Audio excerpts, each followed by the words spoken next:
দুজনেই বিশ্ববিদ্যালয়ে পড়ে, একজন MBA করে আর একজন BSc ইঞ্জিনিয়ারিং করে।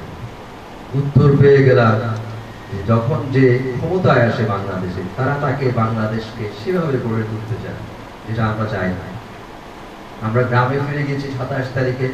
আমরা সেদিন রেডিওতে শেখ মুজিবের যেমন 7ই মার্চের ভাষণ শুনেছি, সেদিন রেডিওতে বঙ্গবন্ধুর পক্ষ থেকে জিয়ার কণ্ঠেও শুনেছি, আমি মেজর জিয়া বলছি। অতএব কাউকে কেউ মুছে দিয়ে মলিন করে বাংলাদেশকে স্বাধীন রাখবে, এটা অসম্ভব ব্যাপার। আমরা গভীর শ্রদ্ধার সঙ্গে বাংলাদেশের শ্রেষ্ঠ সন্তান বীর মুক্তিযোদ্ধাদেরকেও সে জিয়া সহ সবাইকে স্মরণ করছি যে তাদের অবদানের মাধ্যমে আজকে বাংলাদেশ স্বাধীন হয়েছে।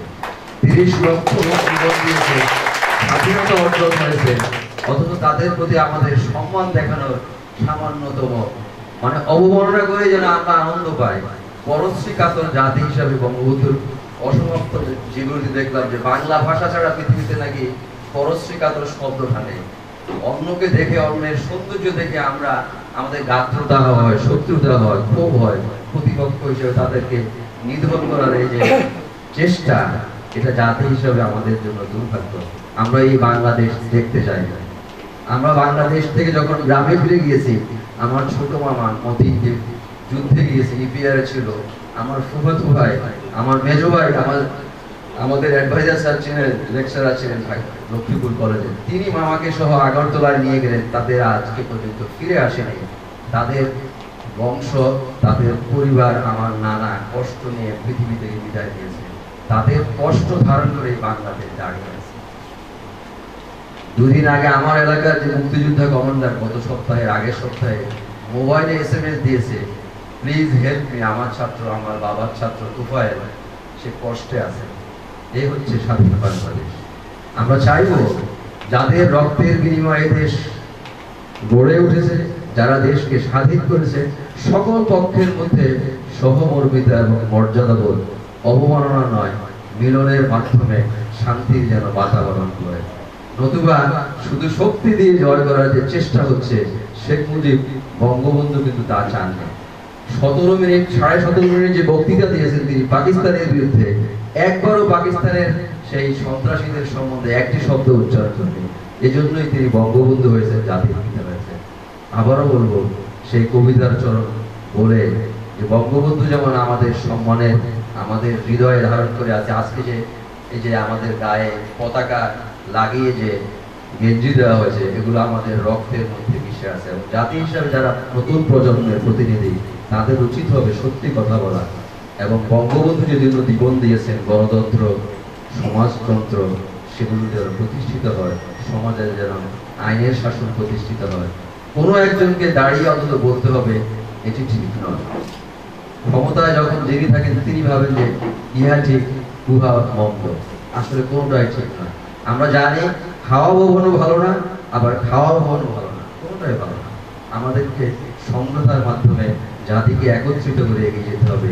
সেই শুভকামনা দিয়ে এবং আমাদের ডিন স্যার এবং ইংরেজি বিভাগকে অভিনন্দন জানাই যে আবার 71-এর বাংলাদেশকে জীবন্ত করে এই অডিটোরিয়ামে তোলার জন্য আমার মনে হয় ইভাইস ইউনিভার্সিটির ইতিহাসে এটা শ্রেষ্ঠ অনুষ্ঠান।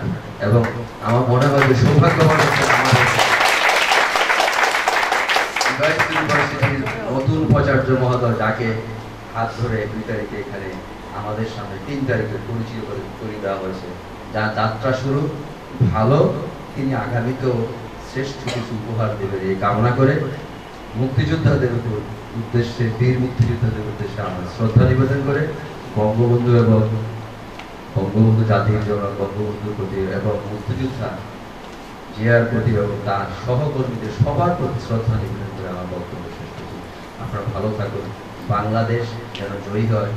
আর আমি সবসময় বলি, বাংলাদেশের জয় হোক আর পর্যটনের বিজয় হোক, তার মধ্যে মাধ্যমে দারিদ্রতা এবং কর্মসংস্থানের সৃষ্টি হোক। এটা হচ্ছে আমার আরাধনা এবং সাধনা। অশেষ ধন্যবাদ।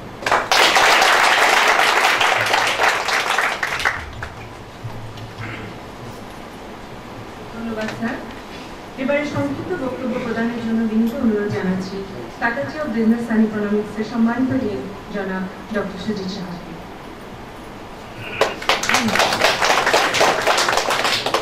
প্রথম প্রথমেই আমি হিউম্যানিটিজ এন্ড ল ডিন ইংরেজি বিভাগের প্রধান এবং ইংরেজি বিভাগের সকল শিক্ষক এবং ছাত্র যাদের প্রচেষ্টায় আজকে এই চমৎকার একটা অনুষ্ঠানে আজকে আমরা শরীর হতে পেরেছি, সবাইকে আমার দিক থেকে অভিনন্দন। এবং পুরো পরিকল্পনাটি একটা চমৎকার সিকোয়েন্সের মাধ্যমে রয়েছে, যার জন্য আমরা সবাই খুব উপভোগ করছি। প্রথমতই আজকের যে অনুষ্ঠান, স্বাধীনতা, সুপার্জিত স্বাধীনতা, সেই স্বাধীনতা কেউ আমাদেরকে হাত ধরে দিয়ে দেয়নি। পৃথিবীতে আমার মনে হয় কোনো দেশ এতটা ত্যাগের মাধ্যমে স্বাধীনতা পায় না, এবং সেই ত্যাগ যারা করেছে নিশ্চয়ই তাদেরকে আমরা স্মরণ করব। এবং তার জন্য যেটা প্রয়োজন সেটা হলো যে আমাদের যে তরুণ প্রজন্ম, তারা যেন সেই ত্যাগের কথা জানতে পারে আমাদের পরিবার থেকে, শিক্ষক থেকে, যাতে করে তাদের নেতৃত্বের জন্য দেশকে এগিয়ে দিতে পারে। আমরা এই স্বাধীনতা পাওয়ার পিছনে যে পটভূমি, আমরা 1947-এর আমরা স্বাধীন হয়েছি, আমরা ব্রিটিশ আমলে, ব্রিটিশ স্বাধীনতা থেকে পাকিস্তান হয়েছি, তারপরে যে আমরা নিষ্পেষিত হয়েছি, অত্যাচারিত হয়েছি, বৈষম্যের শিকার হয়েছি, বঞ্চনার শিকার হয়েছি, যে পাকিস্তান, পশ্চিম পাকিস্তানের এবং পূর্ব পাকিস্তানের অনেক ন্যায্য যা পাওনা সেটা আমরা পাইনি। কিন্তু আজকে মজার ব্যাপার হলো, আজকে যদি আমরা সোশ্যাল ইকোনমিক ইন্ডিকেটরগুলো দেখি, তাহলে পাকিস্তানের চাইতে আমরা অনেক দিক থেকেই বাংলাদেশ এগিয়ে আছে। এটাই হচ্ছে আমাদের বড় পার্থক্য। এতে আমাদের আত্মতুষ্টির কোনো স্কোপ নাই, আমাদের এগোতে হবে এবং সেটা অবশ্যই সম্ভব। এবং তার জন্য দরকার তরুণ প্রজন্ম, এবং আমাদের একটা ভালো দিক হচ্ছে আমাদের ডেমোগ্রাফি, যে 50 থেকে 60% হচ্ছে তরুণ প্রজন্ম। সুতরাং তারা যদি সেই ক্ষেত্রে ত্যাগ যেটা করেছে আমাদের যারা পূর্বসূরি, তাদের কথা যদি মনে রাখি এবং সেইভাবে যদি নিজেদেরকে আমরা গ্রুম করি, নৈতিকতার মাধ্যমে নিজেদেরকে আমরা যদি সত্যিকারভাবেই লালন করি, তাহলে নিশ্চয়ই আমাদের অনেক পথ পেরোনোর মতো অবস্থা রয়েছে।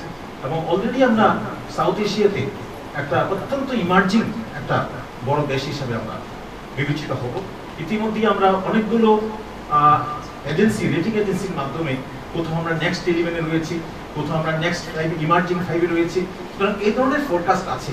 কিন্তু প্রথমত যে কথাটা আমার পূর্ববর্তী বক্তব্য বলেছেন, let us put our house in order first, let us put our house united, among that is enough to understand. আজকে নিশ্চয়ই আমাদেরকে ত্রিভুজ দিতে হবে, সম্মান জানাতে হবে যার নেতৃত্বে দেশ স্বাধীন হয়েছে, সেই জাতির জনক বঙ্গবন্ধু জাতির পিতা, যিনি আমাদের এবং যিনি অনেক কষ্ট করেছেন, এবং তার সাথে যার সহকর্মী যারা ছিল, মুজিবনগর সরকার, আমার সুযোগ হয়েছিল মুজিবনগর সরকারে চাকরি করার। তো সেই সুবাদে সকল যারা মুক্তিযোদ্ধা, যারা কাজ করেছেন, যারা আজকে জীবিত রয়েছেন, যারা আজকে পৃথিবী থেকে চলে গেছেন, এবং সেই সাথে আমার বাবা স্বাধীনতা সংগ্রামে শহীদ হয়েছেন, আমি তাকেও স্মরণ করি আজকের দিনে এই মঞ্চ থেকে। আমি প্রার্থনা করছি যে আমাদের এই প্রজন্ম যেন সত্যিকার অবস্থাটা উপলব্ধি করে সামনের দিকে এগোতে পারে, তাহলে আমাদের এই স্বাধীনতা যেটা আজকে আমরা উল্লেখ করছি সেটা সত্যিকারের সুফল আমাদের আসবে। ধন্যবাদ সবাই।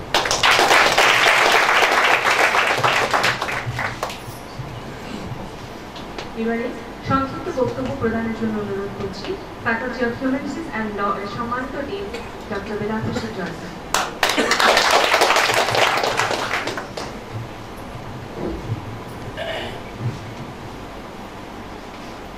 একটি জাতির জন্ম দেখার সুযোগ হয়েছে, একটি পতাকা উত্তোলনের সাক্ষী হওয়ার সুযোগ হয়েছিল। 7ই মার্চের বক্তৃতার সময়, ভাষণের সময় প্যান্ডেল ধরে সেই ছোট্ট ছেলেটি দাঁড়িয়ে থাকার সুযোগ হয়েছিল। এমনই একটি লোক আপনাদের সামনে আজকে হাজির, যে 3টি জিনিস আজকে আমার বিশেষ করে মনে পড়ে আজকের এই স্বাধীনতার দিনে। একটি হচ্ছে 25 তারিখে যখন ওনারা বঙ্গবন্ধুর সাথে কথা শেষ করে চলে যান, পাকিস্তানে গিয়ে যে আমাদের ইয়াহিয়া খান সাহেব বলেছিল, আল্লাহ তোমার কাছে অনেক ধন্যবাদ, তুমি পাকিস্তানকে রক্ষা করেছো। উনি যাওয়ার সময় টিক্কা খানকে আমাদের দায়িত্বে দিয়ে গেছেন এবং বলে গেছেন, আমি মাটি চাই, মানুষ চাই। সে প্রসঙ্গে দীর্ঘায়িত না করে, যেহেতু বক্তৃতা খুবই ছোট করব, একটা ছোট্ট উপমা আপনাদের দিতে চাই। আমার একটা বই আছে, সচিত্র মুক্তিযুদ্ধ ৭১। 1996 সালে, আজকে থেকে প্রায় 20 বছর আগে, ডক্টর সিংভি, ইন্ডিয়ার high commissioner to the United Kingdom, ওনাকে আমার এই বইখানা প্রেজেন্ট করতে লন্ডনের ওনার হাই কমিশনের অফিসে উপস্থিত। ওনার রুমে যখন আমি ঢুকি, তখন ডক্টর খান, ডিপ্লোম্যাটিক ইনস্টিটিউট ইন্ডিয়ার প্রিন্সিপাল বা প্রধান ডিরেক্টর সাহেব প্রেজেন্ট ছিলেন। উনি বইখানা দেখলেন, দেখে এক জায়গায় থেমে গেলেন, গিয়ে বলল, ডক্টর জয়, আপনি এই ছবিটির নেপথ্য কাহিনী কি জানেন? আমি বললাম যে নেপথ্য কাহিনী জানি না, তবে ছবিখানা খুব গুরুত্বপূর্ণ মনে হয়েছে, সেই জন্য আমি এখানে তুলে দিয়েছি। সেই ছবিটি ছিল ইউনাইটেড নেশনসে ভুট্টো সাহেব যখন কমনওয়েলথ পাকিস্তানের সদস্য পদের সার্টিফিকেটটি ছিঁড়ে ফেলে দিলেন, সেই ছবি। মূলত শরণ সিং সাহেব এবং ডক্টর খান সেই মিটিংয়ে ছিলেন, এবং সেই মিটিংয়ে দেখা গেল শরণ সিং সাহেব আস্তে করে ভুট্টো সাহেব যখন মিটিং শেষ হয়ে গেল, ওই ছিঁড়া কাগজটি তুলে নিয়ে দেখলেন এটা সনদপত্র না, এটা একটা সাধারণ কাগজ, জাস্ট একটা স্ট্যাম্পিং পেপার। এই ছিল ভুট্টো সাহেবের ভাওতাবাজি। এই তিনটি লোকের তিনটি উপমা দিয়ে আমি আমার বক্তব্য শেষ করছি। তার আগে একটু বলতে চাই, জাতির জনক বঙ্গবন্ধু শেখ মুজিবুর রহমান এর জন্ম না হলে বাংলাদেশের জন্ম হতো না, এটা আমি মনে প্রাণে বিশ্বাস করি। আপনাদের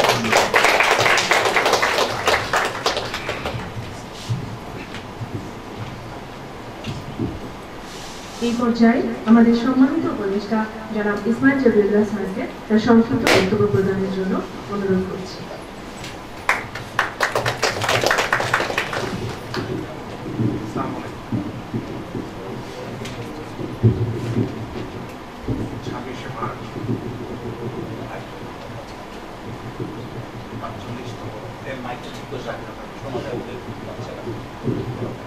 এই স্বাধীনতা ছিনিয়ে আনতে যাওয়া এক স্বাধীনতা, তাদের আত্মার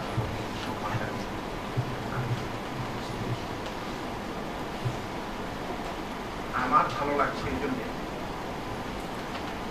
আমার নিজেকে আগিয়ে যারা বক্তব্য করছে, আমি তাদের সঙ্গে সুন্দর কথা বলছি। আমার মনে হয় আমরা ইতিহাস থেকে নিয়ে কথা বলছি না, আমরা নিজেরাই ইতিহাস। কারণ ৭ই মার্চের ভাষণ, পতাকা উত্তোলন, ৬৯-এর গণ আন্দোলন, সবগুলোর সঙ্গে রাস্তায় যারা কখন আন্দোলন করেছিলেন তার সঙ্গে আমি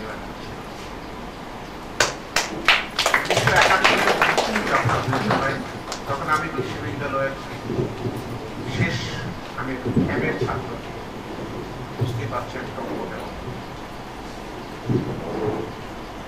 আমার এখনো মনে পড়ে এই কথা। আসানুল্লাহ সাহেব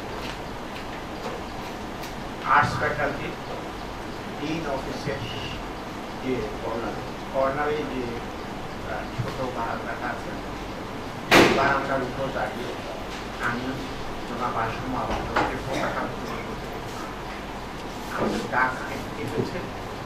It's a thrill, ভয় নয়, it's a thrill that something is going to happen. এই থ্রিল তারা নিজেরা উইটনেস না করেছেন, তারা সেটা বুঝবে। আমার ভালো লেগেছে যে এই কথা ভেবে যে সেই জেনারেশনের কিছু এখনো আছে এবং নতুন প্রজন্মের জন্য এই কথাগুলো খুব দরকার। কোন পটভূমিতে, কোন ব্যাকগ্রাউন্ডে, কোন ঐতিহাসিক পশ্চাৎ রেখে আমাদের এই নতুন দেশের সৃষ্টি হয়েছে, আমরা একটা পতাকা পেয়েছি।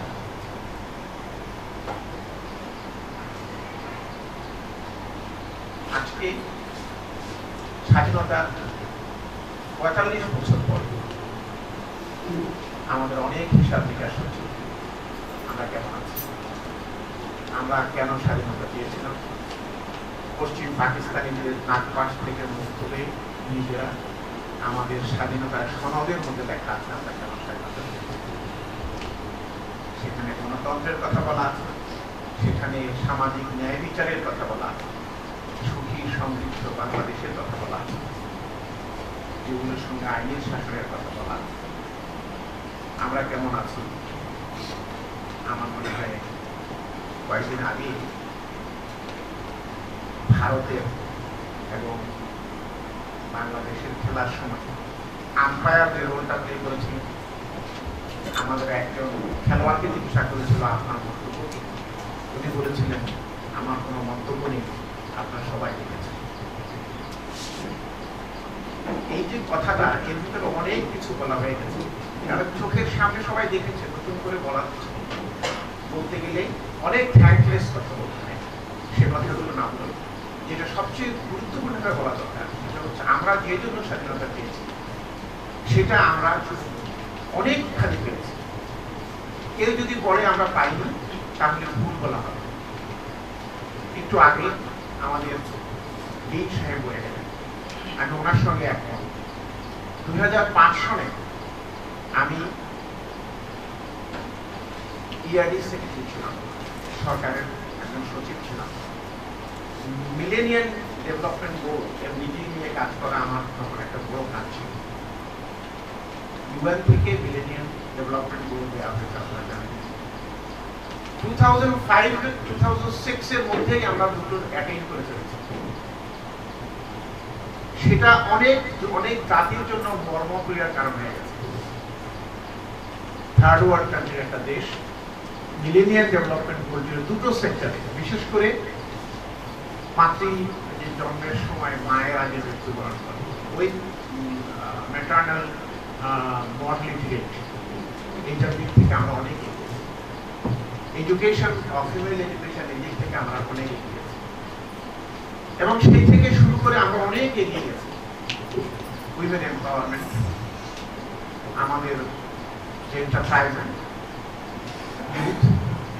আমাদের যে রেজিলিয়েন্স, এই সমস্ত নিয়ে আমরা কিন্তু একটা সামনে ফরওয়ার্ড লুকিং নেশন।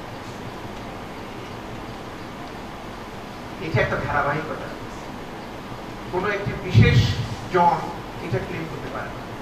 এক আধারের সূত্র ধরে এসছে, আমরা অনেক দূরে গিয়ে গেছি। আমার মনে আছে তখন আমাদেরকে বলা হতো ইমার্জিং টাইগার, এখন আরো অনেক কিছু বলা হচ্ছে, বিকজ আমরা আরো অনেক কিছু পেয়ে গেছি। আমরা নেক্সট 11-এ চলে গেছি। নেক্সট 11 মানে হচ্ছে পরবর্তী যে 11টা জাতি আসবে, তার মধ্যে আমাদের নাম এসে গেছে। এবং গোল্ডেন স্যাক্স নাম করা যারা রেটিং অর্গানাইজেশন, তাদের দৃষ্টিতে বাংলাদেশের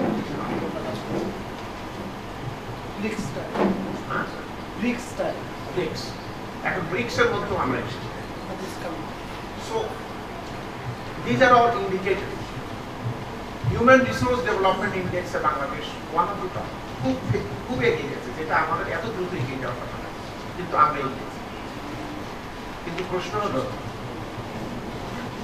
6.7, 2006-এ আমাদের গ্রোথ রেট ছিল 6.7। আমরা আরো অনেক দূরে এগিয়ে যেতে পারতাম যদি না আমাদের মধ্যে বর্তমান যে পরিস্থিতি বিরাজ করছে, এটার অভাব আমাদের যেটা প্রয়োজন, সেটা হচ্ছে ন্যাশনাল ইউনিফিকেশন, একটা ঐক্য, সমবেতভাবে বিভেদ ভুলে একটা ডিজিটাল ডিভাইড হয়ে গেছে আমাদের সব ক্ষেত্রে। সেই ক্ষেত্রে সেই ডিজিটাল ডিভাইডকে আমাদের ক্লোজ করে নিয়ে আসতে হবে জাতির বৃহত্তর স্বার্থে। দলের চেয়ে দেশ বড় না, দল কি বলে আমরা যেটা বলি, দলের চেয়ে দেশ বড়, ব্যক্তির চেয়ে দল। Very important, very important. এই কথাটা আমাদের মনে যদি আমরা রাখতে পারি, তাহলে আমরা এগিয়ে যাই। আমাদের উচিত বলা যে আমরা আমাদের ফরেন পলিসির সময় যখন বলি ফ্রেন্ড টু অল, ফো টু নান, আমরা সবাই আমাদের বন্ধু, কেউ আমাদের শত্রু নয়। এই যে স্পিরিট, এটা শুধু কাগজে থাকলে হবে না, it has to be in letters and spirit. এবং এটা যদি আমরা আমাদের বাস্তবে আনতে পারি, যে বৃহত্তর ক্যানভাসে আমরা যদি একটা ন্যাশনাল ইউনিফিকেশনের কথা ভাবতে পারি, তাহলে এই জাতিকে পিছিয়ে ধরে রাখার কোনো কারণ নেই। আমি সেদিকের অপেক্ষায় আছি এবং আমি খুব আশাবাদী। আমার মনে হয় আমাদের বর্তমান যে স্টেটমেন্ট সিচুয়েশন থাকবে আমরা ভালোভাবে সুন্দরভাবে এগিয়ে যাব, আমাদের সবার মধ্যে সেই শুভমূর্তি উদয় হবে এই আমি আশা করি। একটা ছোট্ট কথা বলতে চাই, আমরা অনুষ্ঠান শুরু করেছিলাম আমাদের যারা আত্মত্যাগ করেছেন, শহীদ হয়েছে, তাদের জন্য আমরা 1 মিনিট নীরবতা পালন করেছি। আমি নিজের মাঝে মধ্যে প্রশ্ন হয়, আমি জিজ্ঞেস করি যে আমাদের মুক্তিযোদ্ধাদের একটা তালিকা, পরিশুদ্ধ তালিকা, যখন যে আসে তখন একটা সে বানায়। আমাদের একটা মুক্তিযোদ্ধাদের পরিশুদ্ধ তালিকা থাকা উচিত। তারা আমাদের শ্রেষ্ঠ সন্তান, এটা নিয়ে কোনো অবকাশ নেই, এটা নিয়ে কোনো দ্বিধা নেই। যদি মুক্তিযোদ্ধা না থাকতো আমি এখানে থাকতাম না, এই স্বাধীনতা আসতো না। অতএব তাদের প্রতি আমাদের যে চিন্তা, যে চেতনা, সেটা নিয়ে কোনো বিতর্ক যারা করে তারা তাদের নিজের অস্তিত্বকে নিয়ে প্রশ্ন করে। আমি সেই লক্ষ্য করেছি। অতএব একটা সুন্দর মুক্তিযোদ্ধাদের তালিকা থাকবে, যাতে করে এই কদিন আগে আপনারা দেখেছেন 2000 কত ব্যক্তি মুক্তিযোদ্ধা হিসেবে দেওয়া হয়েছিল এবং বর্তমান সরকার আবার তাদেরকে আবিষ্কার করেছে যে এরা ঠিক নয়। তাহলে আমাদের নতুন প্রজন্ম তাদের কাছে আমরা কি আশা করি, তারা কি ভাববে যে আমি তাহলে রিয়েল একটা মুক্তিযোদ্ধার তালিকা থাকা উচিত। এবার আসল কথাটা যেটা আমি বলতে চাচ্ছি সেটা হচ্ছে শহীদদের তালিকা। এখনো সময় আছে, we should be doing something to prepare a list of those who are martyred. আমাদের যারা শহীদ হয়েছে প্রত্যেকের ঘরে ঘরে পাশে কিন্তু এখনো সময় আছে। Time is not too late. এখনো আমাদের গ্রামে গেলে আমার মনে আছে যখন বাড়ি ঘুরিয়ে দেয় আমার পাশের গ্রামের বাড়িতে, আমি দেখেছি কিভাবে কষ্ট হচ্ছে। আমরা এখনো বলতে পারবো আমাদের ওই গ্রামে কোন কোন ছেলে মুক্তিযুদ্ধে গেছে, কারা মারা গেছে, কোন বাড়িতে ক্যাম্প আছে। এটা তালিকা থাকা প্রয়োজন, শহীদ সাহিত্যে তালিকা থাকা প্রয়োজন, যাতে তাদের প্রতি আমরা শ্রদ্ধা জানাতে পারি, যাতে করে তারা আজ থেকে 50 বছর পরে 100 বছর পরে হারিয়ে না যায়। এটা আমার ব্যক্তিগত অনুভূতি, আপনারা উপভোগ করেন কিনা আমি জানি না, because this is very important, যাতে করে ভুল ফোরদের সুযোগ না হয়, শহীদ হওয়ার তাদের প্রতি তাদের জন্য আমরা জানাতে পারি। আর ইতিহাস কখনো যখন কারেন্ট চলে তখন ইতিহাস লেখা হয় না, নির্মম ইতিহাস লেখা হয় শতবর্ষ করে। আমরা সেই দিন অপেক্ষা করব, যেমন আমরা লন্ডনের ইতিহাস জানি, ভারত মহাদেশের ইতিহাস জানি, অনেক ইতিহাস জানি। তখন আসল সত্য বেরিয়ে আসে, নির্মম সত্য বেরিয়ে আসে। তবে এই দেশে যারা আমরা ইতিহাসের অংশ, তারা আমরা জানি যে ঐতিহাসিক 7ই মার্চ না হলে, ঐতিহাসিক 7ই মার্চের ঘোষণা না হলে স্বাধীনতা আসতো কিনা আমি জানি না।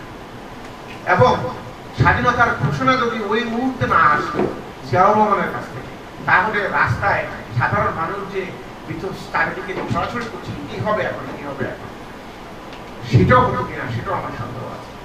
অতএব জাতির যারা শ্রেষ্ঠ সন্তান তাদেরকে সম্মান দেখানো উচিত, জাতির বৃহত্তর ইউনিফিকেশনের জন্য আমাদের কাজ করা উচিত। আপনাদের সবাইকে ধন্যবাদ।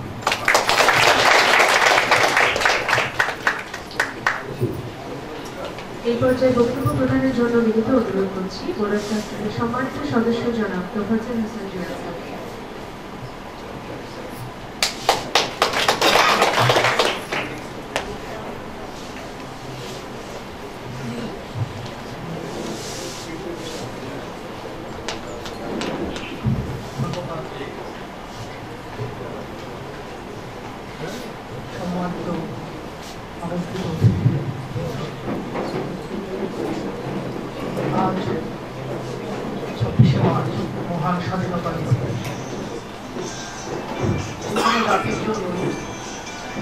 স্বাধীনতা একটি সর্বশ্রেষ্ঠ পাওয়া, বাঙালি জাতির জন্য তাই।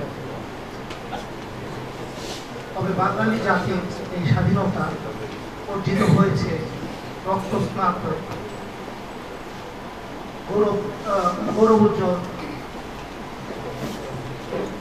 যুদ্ধের মধ্য দিয়ে, এবং আমরা আমাদের স্বাধীনতা অর্জন করেছি। আমার পূর্বের বক্তারা সবাই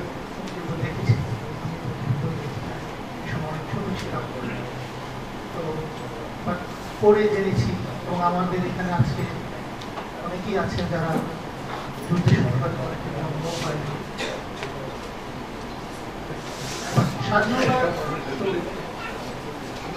যুদ্ধে যারা প্রাণ দিয়েছেন সেই শহীদ মুক্তিযোদ্ধাদের প্রতি সশ্রদ্ধ সম্মান জানাচ্ছি এবং যারা মুক্তিযুদ্ধ করেছেন তাদের প্রতি সম্মান জানাচ্ছি যারা আমাদের মা বোন যারা নির্যাতিত হয়েছেন সেই সময় সবার সম্মান। তবে একটা জিনিস, স্বাধীনতা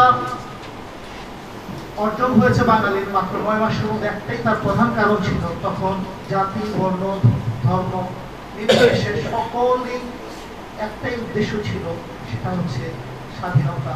এবং তার জন্য সবার একতার জন্যই আমরা পাকিস্তানিদের মতো এত শক্তিশালী এবং সুশৃঙ্খল বাহিনীকে আমরা পরাজিত করে আমরা আমাদের কষ্টার্জিত স্বাধীনতা অর্জন করেছি। আর আজকে আমরা যে পর্যায়ে এসেছি, আমাদের অনেক অগ্রগতি হয়েছে, আমরা আরো এগিয়ে যাব যদি আমরা জাতীয় বিষয়গুলোতে আমরা যদি এক হতে পারি, তাহলে আমাদের বাংলাদেশের উন্নয়ন কেউ ঠেকিয়ে রাখতে পারবে না। আমরা দিন দিন আরো এগিয়ে যাব সাফল্যের দিকে, আমি এই কামনা করছি। এবং আমারও শহীদদের প্রতি আমার সশ্রদ্ধ সম্মান জানিয়ে আমার বক্তব্য এখানে শেষ করছি। ধন্যবাদ।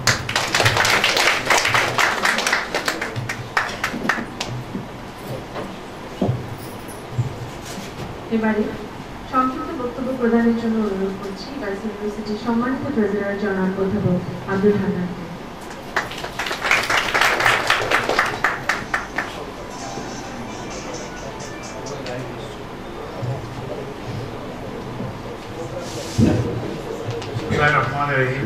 সম্মানিত চেয়ারম্যান সাহেব, আমাদের ভাইস চেয়ারম্যান সাহেব, ডিউটি মেম্বার, আমাদের ফ্যাকাল্টি, আমার প্রিয় ছাত্রছাত্রী বৃন্দ, সবাইকে সালাম ও শুভেচ্ছা। আজকে স্বাধীনতা দিবস 26শে মার্চ। এর চেয়ে চমৎকার দিন বাঙালির জীবনে আর নেই, আর আসবেও। স্বাধীনতা তো একবারই আসে, বারবার আসবে না। আজকে এই অনুষ্ঠানে, অর্থাৎ আমাদের ইউআইসির অনুষ্ঠানে আসার আগে আমি একটা ছোট্ট প্রাইমারি স্কুলে ঠিক একই ধরনের অনুষ্ঠান উদ্বোধন করে দিয়ে এসেছি। ওই স্কুলের সাথে আমি জড়িত। ছোট্ট বাচ্চাদের আমি নিচে কথা উত্তরের পরে কিছু চকলেট মিষ্টি বিতরণ করার পরে জিজ্ঞেস করলাম, আজকে 26শে মার্চ মানে কিসের দিন? স্বাধীনতা দিবস। আর কিসের দিন? স্যার, পাকিস্তানি ডাকাতরা আসছিল, সবাই মাইনে ভাগে আইতেছে। ছোট্ট ছোট্ট বাচ্চা, ক্লাস 1, 2, 3, 4, 5 পর্যন্ত আমার প্রাইভেট স্কুলে। এই 300-400 ছেলে মেয়ে সবাই এক বাক্যে বললো, পাকিস্তানের ডাকাতরা এসেছিল, সবাই মাইনে ভাগে আইতেছে। এবং সবাই এক বাক্যে বললো। কি চমৎকার অনুভূতি, কি চমৎকার জবাব! এইরকম জবাব যদি আমরা সবাই এখন যদি বলতে পারতাম, তাহলে কি ভালো হতো না? এখন আমি বলি যে আমি মাইনে ভাগাইছি, তুমি মাইনে ভাগো, তাই বলি না আমরা? বিভাজন সৃষ্টি হয়ে গেছে। দুঃখের বিষয়, ভালো লাগে না। কত নতুন নতুন কথা শুনি, এখন কত নতুন নতুন তথ্য শুনি। আশ্চর্য, আমার বয়সটা 68। স্বাধীনতার সময় আমি এই ঢাকা শহরে ছিলাম, বহু কিছু দেখেছি, সব কিছু চোখে দেখেছি। আমি কিছু কিছু কথা সংযোজন করবো, খুব ইম্পর্টেন্ট কথা, এবং এগুলো কথা একটু স্মরণ করে না। আমাদের জয় সাহেব একটা তো বললেন, ভুট্টো সাহেব সেদিন ইউএনতে জাতিসংঘে বক্তৃতাকালে উনি কাগজ ছিঁড়ে ফেলেছিলেন। ঠিক, সেটা ঠিক, কিন্তু কাগজ ছিঁড়ে ফেলার আগে একটা বাক্য বলেছিলেন, we will go back and fight. That was the exact sentence of today. আমরা পরিষ্কার দেখেছি ছবিতে, পরিষ্কার শুনেছি টিভিতে। উনি গো ব্যাক করেছেন, ফাইটও করেছেন, লাভ হয়নি, ওনাকে পালাতে হয়েছে। আমরাই এদেশে আছি না? বঙ্গবন্ধু 7 তারিখে যে ভাষণ দিয়েছেন, আমরা সেগুলো উপস্থিত ছিলাম, একেবারে প্রথম, একেবারে সামনের কাতারে উপস্থিত ছিলাম। ওনার এই ভাষণ আর পৃথিবীতে বাঙালির জীবনে আর আসবে কিনা আমরা জানি না, অথবা আমি বিশ্বাস করি না ওই ভাষণ, ওই রকম ভাষণ আর আসবে। তবে সাথে সাথে এইটা স্মরণ করতে হবে, বঙ্গবন্ধুর সাথে আরো কিছু লোকজন ছিলেন। তার কয়েক মাস আগে 70-এর মাসটা আমার মনে নাই, that was possibly in October or November. Rabiullah ভাইকে আমাকে সাহায্য করেন একটু এ ব্যাপারে। ওই ভোলাতে 10 লক্ষ মানুষ কি বলে টর্নেডোতে মারা গেছে 12 November. Yes, that was November. আচ্ছা, তো আউটার স্টেডিয়াম তখন আমরা বলতাম, এখন থেকে স্টেডিয়ামের বাইরে আমাদের ফরিদ সাহেবের একটা কর্মস্থল আছে, ওই কর্মস্থলের সামনেই বিশাল মাঠ ছিল। সেই মাঠে মৌলানা আব্দুল হামিদ ভাসানী সন্ত চিত্তে অনেকে মনে করতে হয় এবং সালাম জানাতে হয় যে ওই বুড়ো ভদ্রলোক বজ্র কণ্ঠে বলেছিলেন যে বঙ্গবন্ধুর নাম ধরে বলেছিলেন যে শেখ মুজিব তুমি আমার সন্তান, এই নির্বাচনে যেও না, এই নির্বাচনে যে লাভ হবে না, নির্বাচন জিতলেও তোমাকে ক্ষমতা দেওয়া হবে, চলো আমরা রিলিফ জোগাড় করে রিলিফ দিয়ে আসি সেই কি বলে বর্ণার্থদের সব সেই ভোলা। কথা তো তাই হলো, নির্বাচন হলো, বঙ্গবন্ধুর দল আওয়ামী লীগ নির্বাচন 98% ভোট পেয়ে জয়ী হলেন। ক্ষমতা পেয়েছেন, পার্লামেন্টে বসতে দিয়েছে, দেয়নি। ওদের খেলা ওরা খেলেছে। আমাদের মৌলানা আব্দুল হামিদ খান ভাসানী, যাকে এখন আমি সালাম দেই প্রতি মুহূর্তে যখন আমার নাম মনে হয়, ওই বুড়া মানুষটার কথাই ঠিক হয়েছে, যার পথ ধরে আমাদের বঙ্গবন্ধু শেখ মুজিবুর রহমান 7 মার্চে এসে বলেছিলেন যে আমরা আজকে কি বলে এবারে সংগ্রাম, স্বাধীনতা সংগ্রাম। এই কথা কিন্তু ওয়ালাইকুম সালাম বলেছিলেন আমাদের মৌলানা আব্দুল হামিদ খান ভাসানী।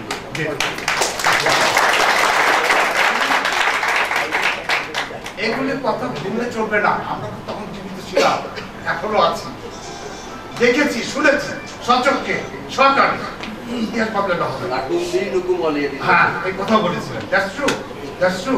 যাই হোক, এখন কথা হচ্ছে যে আমার এতগুলো কথা বলার পেছনে একটা কথা, প্লিজ একটা মিনিট, একটা কথা, যে ওই স্পিরিটটা, we have lost that spirit now. ওই স্পিরিট নিয়ে আমরা যদি সবাই, সারা দেশের মানুষ যদি একসাথে কাজ করি, অনেক শান্তি চলে আসে, বিভাজন থাকে না, এই মারামারি কাটাকাটি হত্যা গুম কিচ্ছু থাকে না, এই আগুন জ্বালাও পোড়া কিচ্ছু থাকে না, শান্তি চলে আসে। ইভেন এটা কোনো রাষ্ট্রের পর্যায়ে, আমাদের আসলে আঞ্চলিক পর্যায়েও শান্তি চলে আসবে। ইভেন আমাদের ডিভাইসের যদি চিন্তা করি, এখানেও